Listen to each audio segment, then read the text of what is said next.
सुबह से लेकर शाम तक और शाम से लेकर सुबह तक, और सुबह के बाद गए जीने से लेकर मरने तक जो है औरतों के काम एंड तक चलते रहेंगे। जब तक वो जिएंगी कभी भी उनके काम जो है घर के ख़त्म ही नहीं हो सकते, क्योंकि औरत बनाई इसलिए गई है कि घर बाहर सब कुछ संभाल ले।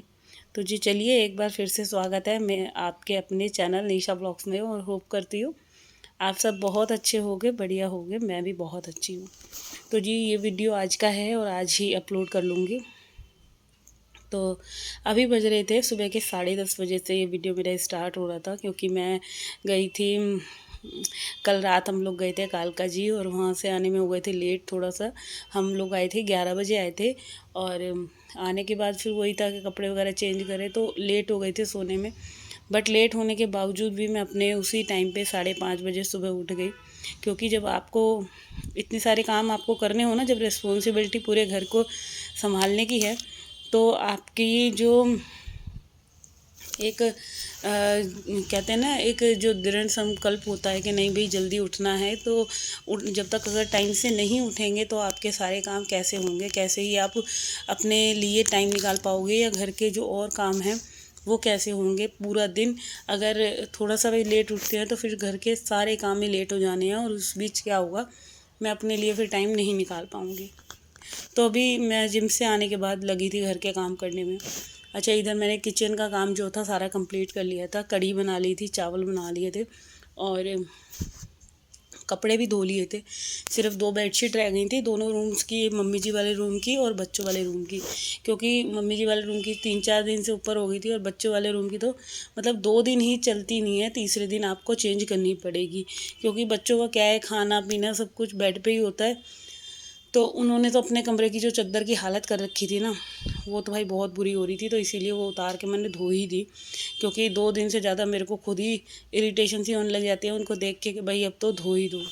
अच्छा, तीसरी बात ये एक और है कि अब गर्मी इतनी हो गई ना, एकदम ही देखो मौसम में इतना चेंज आया है कि अब जो मेरे को काम करना पड़ रहा है ना किचन में चाहे रूम में, फ़ैन चला के कर रही हूँ, मेरे से बिल्कुल भी मतलब बर्दाश्त ही नहीं हो रही। इतनी ऐसे जी घबराने लग जाता है कि बस पता ही नहीं क्या ही हो गया। जैसे कि मेरी 3rd फ्लोर है ना, तो 3rd फ्लोर पे इतनी गर्मी लगती है कि भाई बहुत बुरी हालत हो जाती है काम करते करते। और जैसे जैसे गर्मियाँ बढ़ेंगी वैसे वैसे जो है और ज़्यादा मतलब गर्मी सहन नहीं हो पाएगी। मेरे को तो इतना पता है, सर्दी में तो फिर भी चलो काम हो गया, और सर्दी भी क्या है कि 1 महीने की वो भयंकर वाली ठंड पड़ी, मगर गर्मी तो देखो पूरे 10 महीने पड़ेगी, और इतनी गंदी वाली पड़ेगी कि बस मैं बता नहीं सकती। क्योंकि 3rd फ्लोर पे तो वैसे भी बहुत ज़्यादा पड़ती है, क्योंकि ऊपर कुछ बना नहीं हुआ, हमारे ऊपर रूम वगैरह बने हो ना, तो फिर जो है ठंड और क्या कहते हैं गर्मी कम पड़ती है, मगर अभी कुछ नहीं बना हुआ तो इसलिए पड़नी ही पड़नी है। तो चलिए कोई बात नहीं, यहाँ तो सर्दी गर्मी हमारे लिए अब बराबर ही हो गया है, सारे मौसम झेलने पड़ेंगे, क्योंकि आप जब रह रहे हो तो ये तो चीज़ें आपको करनी पड़ेंगी। तो चलिए, अभी इधर जो है मेरा क्लीनिंग का काम जो था वो पूरा कंप्लीट हो गया था, सारे रूम्स की मैंने क्लीनिंग कर दी थी। अब जो बारी आई है ना, मैं किचन में आ गई थी, बर्तन वगैरह लगाने थे जो सुबह के मांज रखे थे, क्योंकि घर का जो काफ़ी हद तक काम था वो मेरा कंप्लीट हो गया था। बस सिर्फ हॉल और किचन रह गई थी धोने के लिए, क्योंकि आज हेल्पर में आना नहीं था, तो आज मेरे को खुद ही पूरे घर की सफाई करनी थी। बट ये हुआ था कि आज कार्तिक ने बर्तन मांज दिए, तो मेरी बहुत हेल्प हो गई थी। और मैंने क्योंकि कल उसके एग्ज़ाम ख़त्म हुए ना, तो उसने मेरे से प्रॉमिस करा था कि अगर तुम कुछ काम कहोगी, मगर इसके बदले उसको अपना एक काम करवाना है, उसको चाहिए था फ़ोन अपने लिए। तो मैंने उसके फ़ोन के लिए हामी भर दी, और इसलिए उसने आज एक बारी के बर्तन मांज दिए सुबह। चलो इतना तो काम मेरा कर दिया था आज उसने। तो बर्तन मांज दिए, अब मैंने बर्तन लगा दिए हैं, और ये जब थोड़े बहुत बर्तन हुए ना, इनको मैं अभी साथ के साथ धो लूँगी, साफ़ कर लूँगी, और वो भी लगा दूँगी। अच्छा, किचन में काम थोड़ा सा ज़्यादा हो जाता है, क्योंकि बड़ा किचन है, तो जितना कहते हैं ना, जितना ज़्यादा बड़ा घर होगा, जितनी ज़्यादा चीज़ कोई भी होगी, वो आपको काम फैलाएगी, ज़्यादा काम होगा। तो जो अभी क्या है कि सिर्फ एक बार के बर्तन बन गए थे ना, तो वो भी पूरा काउंटर टॉप वगैरह पूरा मैसी हुआ पड़ा था। तो मैंने चावल बनने भी रख दिए थे। अब ये था कि चावल की सीटी आ जाएगी, और उसके बाद जो है गैस को भी मैं अच्छे से साबुन से वॉश कर दूँगी। और इधर जो बर्तन लगाए थे ना मैंने, तो कटोरियाँ वगैरह सारी मैसी हो रही थी सब, मतलब जैसे सही से लगाओ ना, आप जैसे लगाओगे दूसरे दिन आपको वो चीज़ें ख़राब दिखनी ही दिखनी है। तो वो चीज़ भी मैंने फिर ठीक कर दी हाथ के हाथ। अच्छा, जितने काम हाथों हाथ हो सकते हैं मैं उतने करने की कोशिश करती हूँ सुबह के टाइम। और काम ही इतना ज़्यादा हो जाता है कि मैं कहाँ कहाँ का निपटाऊँ, जो भी मुझे काम दिखता जाता है मैं करती जाती हूँ। जो भी जिस भी फॉर्म में हूँ ना, मेरे को ये लगता है चलो यहाँ का भी कंप्लीट हो जाए, वहाँ का भी कंप्लीट हो जाए। जितने भी काम मेरे को दिखते हैं वो सारे काम मैं अपने कोशिश यही रहती है कि पूरे कंप्लीट कर लूँ।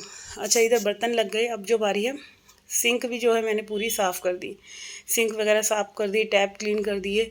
अब जो बारी है, जो सिंक के जो बर्तन रखती हूँ ना मैं जिस बास्केट में, उस बास्केट को भी मैंने अच्छे से अंदर बाहर से पूरा वॉश कर दिया, क्योंकि दोनों तीनों टाइम के जितने भी बाहर के बर्तन होते हैं ना, सारे इसके अंदर ही रखे जाते हैं। और किचन में ये वाला एरिया जो ऐसा होता है जहाँ बर्तन वॉश होते हैं, सबसे ज़्यादा गीला रहने वाला एरिया है। और जितने ज़्यादा बर्तन धुलते हैं या सारी टाइल्स पे छींटे जाते हैं, तो एक बार अगर सही से हम साफ़ कर देते हैं तो भाई पूरा दिन फिर ये एकदम चमकता हुआ दिखेगा। और पूरा किचन को अच्छे से पोंछने के बाद ना मैंने एकदम सुखा दिया था, क्योंकि अब इसके बाद कोई काम नहीं था मेरा। किचन में कढ़ी चावल बन गए थे, पकौड़े वगैरह भी मैंने पूरे बना दिए थे, और गैस भी पूरी साफ़ कर दी थी। काफ़ी हद तक काम हो गया था, टाइल्स वगैरह सारी पोंछ दी थी। अच्छा, नीचे से भी करके ना ऐसे पूरा साफ़ कर दो, जो आपको गंद दिख रहा होगा ना वो कुछ नहीं दिखेगा। थोड़ी बहुत अगर सरमाइका पे अगर कुछ स्पॉट लग जाते हैं किचन क्लीन करते टाइम, या सब्जी की सीटी आ रही है बर्तन मांजते टाइम, तो वो सारे अगर हाथ के हाथ साफ़ कर लेते हैं ना तो बिल्कुल अच्छे से क्लीन हो जाते हैं। और यहाँ पे जो था, मैंने किचन के स्विचेस जो थे ना, वो भी थोड़े बहुत जो गंदे हो रहे थे वो भी साफ़ कर दिए थे। और इतना सारा काम जो था मेरा किचन का काफ़ी हद तक कंप्लीट हो चुका था। और ये सारे काम देखने में तो ऐसे लगता ही है कि बस कुछ भी नहीं होते, ये तो मतलब चलते फिरते। ऐसे तो दिन में 2-3 बार मैं साफ़ कर देती हूँ। अब बारी आती है हॉल के टीवी यूनिट की।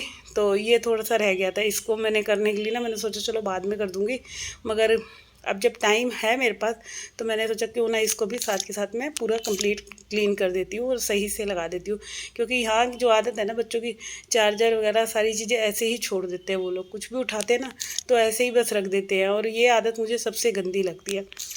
तो चलिए, मैंने ये भी थोड़ा बहुत अपनी तरफ से पूरा टचअप सा कर दिया है। हल्की हल्की सी डस्टिंग कर देना और पोंछ देना, सारी चीज़ें अच्छी लगती हैं। अब चलो, ये सारे काम हो गए थे, किचन में खाना भी रेडी हो गया, पूरा घर क्लीन हो गया।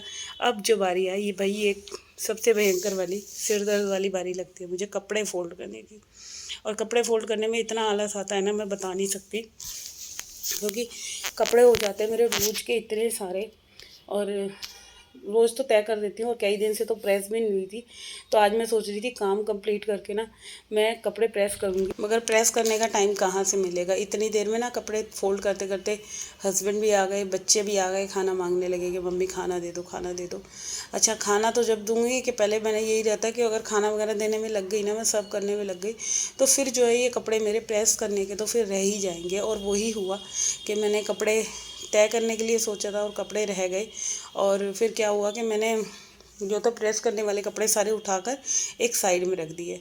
अब जो बारी हुई ना कि मतलब मेरे को सूट वगैरह अपने फ़ोल्ड करने थे। यहाँ पे जो मेरी अलमीरा है ना, जो मेरे डेली वियर कपड़े थे, वो बहुत ज़्यादा, मेरी अलमीरा बहुत मैसी हो रही थी। तो टाइम ही नहीं लग पाता। रोज़ाना के घर के काम इतने ज़्यादा हो जाते हैं कि ये सब काम करने का जो एक्स्ट्रा वाले काम होते हैं ना, वो रह ही जाते हैं मेरे। तो वही सोच रही थी कि अगर पहले ये काम कंप्लीट हो जाए मेरा ना, तो मेरे लिए बहुत ज़्यादा इजी हो जाएगा। मगर चलो कोई बात नहीं, जब पहले सब आ गए, खाना वगैरह उनको दिया, और यहाँ कपड़े छांटने भी पड़ते हैं, कौन से कपड़े कहाँ रखे जाएंगे। मम्मी जी के कपड़े मम्मी के कमरे में, बच्चों की अलमारी में, हस्बैंड की अलमारी में। तो ऐसे ऐसे करके कपड़े सारे फिर छांटे। और ये देख सकते हैं, यहाँ मैं अपनी अलमारी सही करने जा रही थी, तो उससे पहले जो है मैंने पहले बच्चों की थोड़ी सी ठीक ठाक कर दी। और ये देखिए, इतने सारे कपड़े जो थे ना, ये मतलब एक तो पहनने में नहीं आते, गर्मी लगती है, सर्दी लगती है, दोनों तीनों मौसम ऐसे ही चले जाते हैं। और मेरा जो पूरा दिन होता है ना घर में, लोअर टी शर्ट में ही सारा दिन मेरा निकल जाता है, ऐसे ही घर के काम करते करते। क्योंकि टाइट कपड़े पहनने का बिल्कुल मन ही नहीं करता, सूट वगैरह पहनने का मन नहीं करता, और कुछ टिप टॉप होकर रहने का भी मन नहीं करता। कुछ ऐसी बॉडी को ना आदत गंदी पड़ चुकी है कि बस दिल करता है बस लूज़ लूज़ से कपड़े पहन के रहो। मगर चलो कोई बात नहीं, अब कपड़े इतने सारे हैं, मैं इसमें से सोच रही हूँ कुछ कपड़े निकाल दूँगी, छाँट छाँट के रखूँगी। अब की बार कपड़े सारे एक साथ नहीं रखने मैंने। तो बस यहाँ पे कपड़ों को ही देख रही थी, कौन से रखूँ कौन से। अच्छा, जब कपड़े फेंकने की बारी आती है तो फिर मेरे को ये लगता है अरे यार ये भी सही है, ये भी ज़्यादा पहना ही कहाँ गया है, ठीक है ये भी सही लग रहा है। तो बस यहाँ पे देखिए ये लोग ये अपने लिए खाना ले भी आया है और ये खा रहा है अपना, मतलब कल की आलू टमाटर की सब्ज़ी थी उससे खा रहा है। इसको कड़ी कम पसंद है और जब कड़ी कहीं और से आती है, ताई के यहाँ से आती है ना, तब इसको कड़ी अच्छी लगती है। जब मैं बनाती हूँ तो इन सब के ना मुँह बन जाते हैं कि हमें कड़ी नहीं खानी, इन्हें कड़ी चावल पसंद नहीं है। तो इनके ऐसे नखड़े रहते हैं दोनों भाइयों के, बड़े के भी छोटे के भी। और यहाँ पे ये यही कह रहा था कि बस खाने में यही बनता है हमारे यहाँ, खाने की बड़ी बड़ी दिक्कत है मेरे घर में। सबकी अलग अलग फरमाइश रहती है, सबका अलग अलग ही बखेड़ा चलता है। तो चलिए यहाँ पे जो है अब इसका खाने का तरीका देखिए, मतलब खाने के साथ जो है ये चिप्स के साथ जो है खाना चलेगा इसका। तो चलिए अभी फ़िलहाल जो है मैं इस वीडियो का यहीं पे एंड करती हूँ और होप करती हूँ आप लोगों को अगर मेरा वीडियो अच्छा लगा हो तो भाई जल्दी से मेरे चैनल को सब्सक्राइब कर दीजिएगा, वीडियो को लाइक कमेंट शेयर करना ना भूलिएगा। और मैं कल मिलूँगी आप लोगों से, जब तक के लिए बाय बाय एंड अपना अपना ध्यान रखिएगा। और ये सारे कपड़े जो है मैंने अभी इधर कोने में निकाले हैं ना, ये सब मैं प्रेस करूँगी। तो मेरे को टाइम ही नहीं मिल पाया, फिर मैंने इवनिंग में जो था कपड़े सारे प्रेस करे थे जब मैं शाम को उठी सोकर। और ये देख